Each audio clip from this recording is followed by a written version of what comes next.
بسم اللہ الرحمن الرحیم۔ ہارٹس چینل کے تمام سامعین کو ایک مرتبہ پھر سے خوش آمدید۔ امید کرتا ہوں کہ آپ سب بخیریت و عافیت اللہ تعالیٰ کے فضل و کرم سے اپنی زندگیاں گزار رہے ہوں گے۔ آج ہم بات کریں گے حضرت آدم اور حضرت حوا کی ملاقات اور حابیل اور قابیل کا واقعہ۔ تو بڑھتے ہیں اپنے عنوان کی طرف۔ حضرت آدم و حوا زمین پر۔ روایت میں ہے کہ حضرت آدم کو ہند، حضرت حوا کو جدہ اور ابلیس کو بصرہ سے چند میل کے فاصلے پر دمشق تیمان کے مقام پر اتارا گیا۔ حضرت سعدی فرماتے ہیں کہ جب حضرت آدم جنت سے ہند میں اترے تو ان کے پاس حجر اسود تھا اور جنت کے درختوں کے پتوں کی ایک مٹھی بھی تھی۔ پھر حضرت آدم نے ان پتوں کو زمین پر پھیلا دیا اور یہ خوشبودار درخت ان پتوں ہی کی پیداوار ہے۔ حضرت ابن عباس سے مروی ہے کہ حضرت جبریل علیہ السلام حضرت آدم علیہ السلام کے پاس آئے اور گندم کے 7 دانے ساتھ لائے۔ حضرت آدم نے پوچھا یہ کیا ہے؟ عرض کیا یہ اس درخت کا پھل ہے جس سے آپ کو روکا گیا تھا لیکن آپ نے تناول کر لیا تھا۔ فرمایا تو اب میں اس کا کیا کروں؟ عرض کیا ان کو زمین میں بو دیجئے۔ حضرت آدم نے بو دیے اور وہ دانے وزن میں ان دنیا کے دانوں سے لاکھ درجے زیادہ تھے۔ وہ دانے اگے، حضرت آدم نے فصل کاٹی، پھر دانوں کو بھوسی سے جدا کیا، پھر صفائی کی، اسے پیس کر آٹا گوندا اور روٹی پکائی۔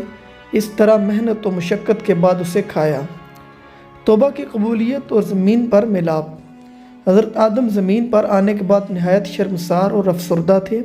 پھر حضرت حوا سے علیحدگی نے بھی سخت پریشانی میں مبتلا کر دیا تھا۔ روایت میں ہے کہ آپ ایک طویل عرصے تک اللہ کے حضور گڑ گڑاتے رہے، فریاد کرتے، آنسو بہاتے رہے، یہاں تک کہ اللہ نے ان پر رحم کر دیا۔ اور پھر ایک دن حضرت جبرائیل علیہ السلام نے حضرت آدم علیہ السلام کے پاس آ کر انہیں اللہ کی جانب سے معافی کی نوید سنائی۔ پھر حضرت آدم خوشی سے سرشار بارگاہ خداوندی میں سر بسجود ہو کر سجدہ شکر بجا لایا۔ حضرت جبرائیل علیہ السلام انہیں مکہ لے کر آئے جہاں حضرت آدم نے کعبہ شریف کی بنیاد رکھی اور حجر اسود کو کعبہ کی دیوار پر نصب فرمایا۔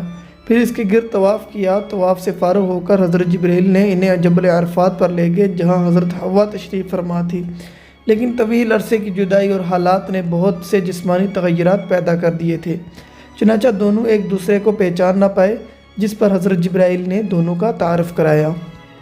آدم اور حضرت حوا کی ملاقات کے بعد اللہ نے انہیں اولاد کثیر سے نوازا۔ حضرت حوا جب امید سے ہوتی تو ایک لڑکا اور ایک لڑکی پیدا ہوتے، جب وہ دوبارہ امید سے ہوتی تو پھر ایک لڑکا اور ایک لڑکی پیدا ہوتے۔ پہلے والے لڑکے کی شادی دوسرے مرتبہ والی لڑکی سے اور دوسری والے لڑکے کی پہلی والی لڑکی سے شادی کر دی جاتی۔ چنانچہ پہلی مرتبہ قابیل اور ان کی بہن اقلیمیہ پیدا ہوئی اور دوسری مرتبہ حابیل اور ان کی بہن یہودا پیدا ہوئی۔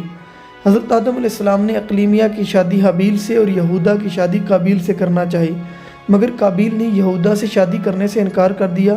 وہ اقلیمہ سے شادی کرنا چاہتا تھا کیونکہ وہ یہودا سے زیادہ خوبصورت تھی۔ حضرت آدم نے ہر چند سمجھایا لیکن وہ بازید رہا۔ آخر حضرت آدم نے دونوں بیٹوں سے فرمایا کہ تم دونوں اپنی قربانی کو کوہ صفا پر لے جاؤ، اللہ کے حکم سے آسمان سے آگ آئے گی جو حق کا فیصلہ کر دے گی۔ دونوں اپنی قربانیوں کو لے کر جبل صفا پہنچے۔ چونکہ حابیل حق پر تھا اس لیے اس کی قربانی قبول کر لی گئی۔ اس پر قابیل حابیل کا جانی دشمن ہو گیا اور پھر ایک دن اس نے حابیل کو قتل کر ڈالا۔ دنیا میں انسان کا پہلا قتل اور پہلی قبر حابیل کے قتل کے بعد قابیل کو یہ فکر لاحق ہوگی کہ اس کی لاش کیسے چھپائے۔ وہ لاش کو کندھوں پر لے کر پھر رہا تھا۔ آخرکار اللہ نے ایک کوے کے ذریعے اسے بھائی کی لاش دفنانے کا طریقہ سکھایا۔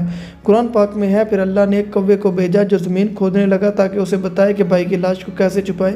کہنے لگا کہ افسوس میری حالت پر، کیا میں اس سے بھی گیا گزرا ہوں کہ اس کوے کے برابر ہوتا اور اپنے بھائی کی لاش کو چھپا دیتا۔